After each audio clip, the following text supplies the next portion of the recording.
Lai sāktu strādāt ar SketchUp, dodieties uz mājaslapu sketchup.com un stūrītī nospiežot uz trimble ikonas, izvēlēties radīt jaunu kontu vai ar sign in pierakstīties jau esošā kontā.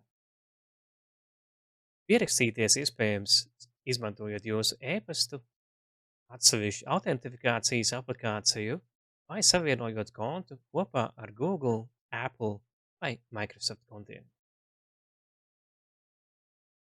Pēc pierakstīšanās kontā nospiediet uz izvēles ikonas un sadaļā Download SketchUp atradīsiet iespēju View Software Downloads. Šeit būs iespēja lejupielādēt pēdējo 3 gadu SketchUp versijas un precīzāk izvēlēties Windows vai Mac versijas lejupielādi. SketchUp instalācijas logā iespējams redzēt gan Pro, gan Studio versijā pieejamos rīkus.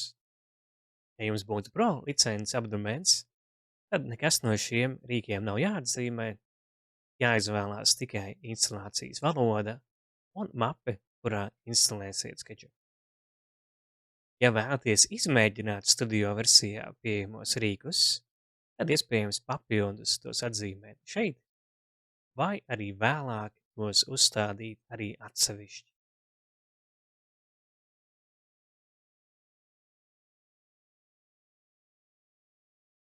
Pēc tam, kad uzinstalēsies SketchUp, automātiski parādīsies lodziņš, kas ļautu lejupielādēt arī VRay for SketchUp.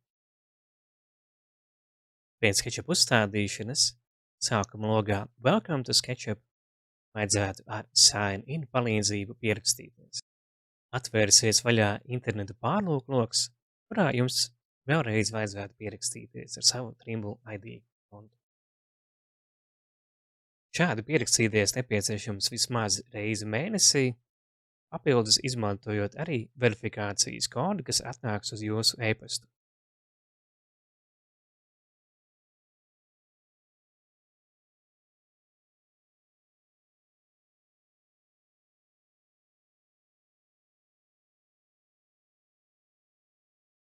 Tad variet atgriezties SketchUpā un sākt darbu ar kādu no šabloniem.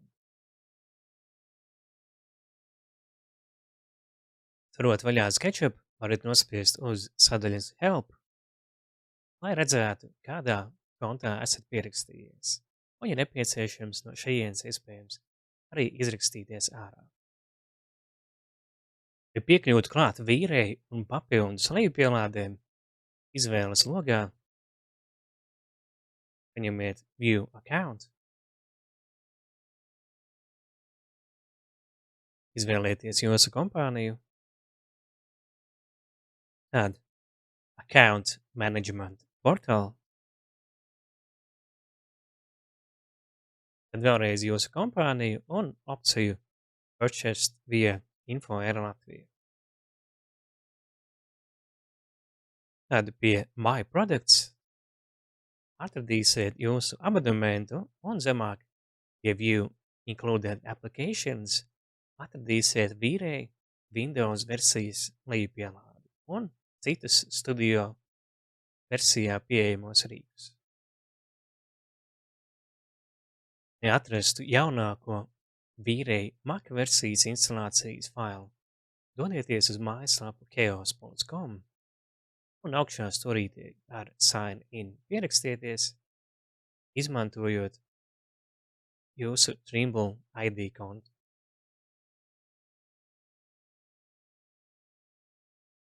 Tālāk, dodoties uz jūsu profilu, izvēlēties My Products,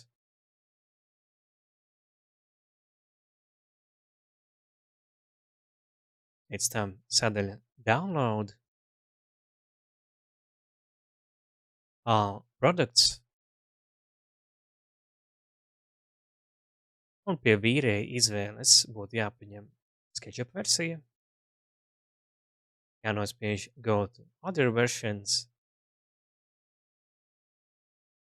un augstāk stūrītī redzēsiet izvēli Mac OS universālais instalācijas fails, un to vajadzētu lejupielādēt.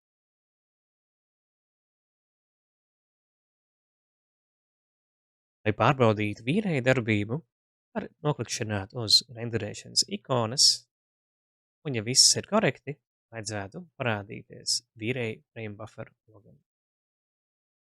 Saskaraties ar šādu kļūdas ziņojumu, tas nozīmētu, ka vīrējs nespēja piekļūt vīrēja licenču serverim, kas atbild par vīrēja for SketchUp licencēšanu. Trīs biežākās problēmas ietver pirmkārt tas, ka servisam nav iespējams piekļūt antivīrusa dēļ. Tā gadījumā varat vai nu nopauzēt antivīrusu, vai radīt izņēmumu Chaos license serverim. Otra biežākā problēma ir, kad datora noklusējuma web pārlūks nesakrīt ar to, kas būtu izmantots pirmīt aktivizējot pašu SketchUp.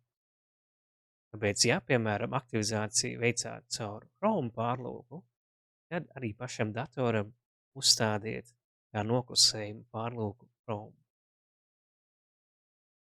Trešā problēma saistās ar paša licenču servera darbību, iespējams tas ir nokāries vai vienkārši nav ieslēgts.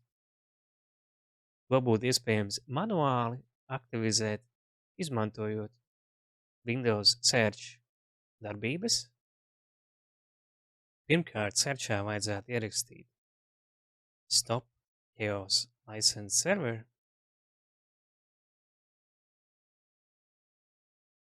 Pēc tam Start Chaos License Server.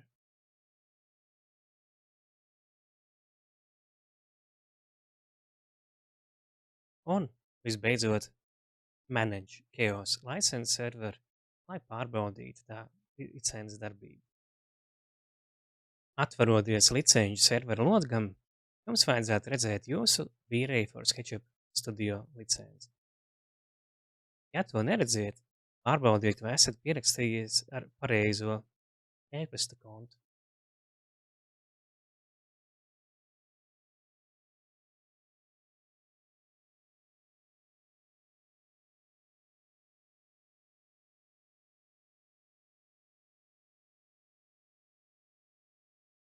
Ieteicams sākumā pierakstīties pareizajā kontā no sketchup.com mājaslapas un tikai pēc tam pierakstīties vēlreiz licenču serverī.